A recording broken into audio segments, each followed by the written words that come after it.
खुलुमबाय नोंथांमोनखौ आंनि YouTube चेनेलाव बयखौबो बरायबाय। आं नोंथांमोननि थाखाय मोनसे गोदान भिडिअ लानानै फैदों। जायफोर बिथांमोना लाइकी एबा टिकटक भिडिअ बानायो बे बिथांमोननि थाखाय। जायफोर बिथांमोना भिडिअ बानायनानै कालार चेन्ज खालामनो गोसो जायोना, बेकग्राउन्ड कालारखौ बोरै चेन्ज खालामो। नोंथांमोना नायनानै लानो हागोन। आं प्ले स्ट'राव हाबनोसै। नोंथांमोनाबो प्ले स्ट'राव डाउनलड खालामनो हागोन। प्ले स्ट'राव हाबनानै नोंथांमोना सार्च खालामनांगोन VISCO app. VISCO app search खालामदो नोंथांमोना। आंनाव अलरेडि डाउनलड खालामखानाय दंखायो। जायफोर बिथांमोना डाउनलड खालामाखै खालामनो हागोन। आं अपेन खालामसै।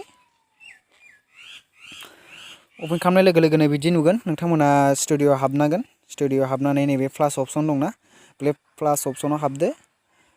गोबां इडिट खालामनो हागोन दे। फटकबो खालामनो हागोन आरो भिडिअबो खालामनो हागोन। आं भिडिअखौनो इडिट खालामसै।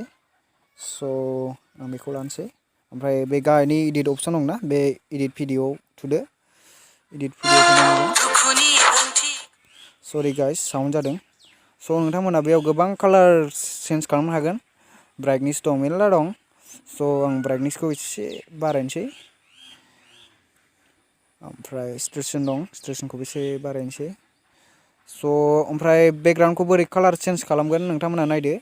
नैबे लास्ट अपसन दंना, HSL दंना, बेयाव थुदो। बेयाव थुनानै गोबां बेकग्राउन्ड कालार दं।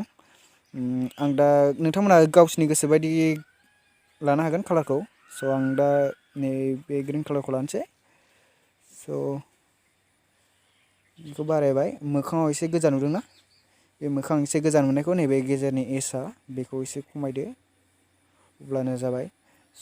बेयाव थुनानै नैबे गाहायनि राइट अपसन दंना, बेयाव थुदो। गोजौआव सेभ अपसन दंना, बे सेभ अपसनाव थुदो। दा एक्सपर्ट जादों।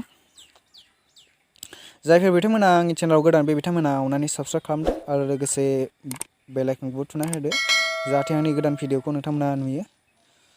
बेनोसै, दा एक्सपर्ट जागासिनो।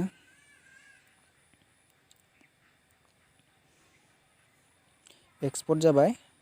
अब्ला नोंथांमोना डाइरेक्ट गेलारियाव थांनानै नायदो। गेलारियाव हाबबाय आं। गेलारियाव हाबनानै नैबे दा इडिट खालामनाय दंना, बे इडिट खालामनानै नोंथांमोना नायनो हागोन।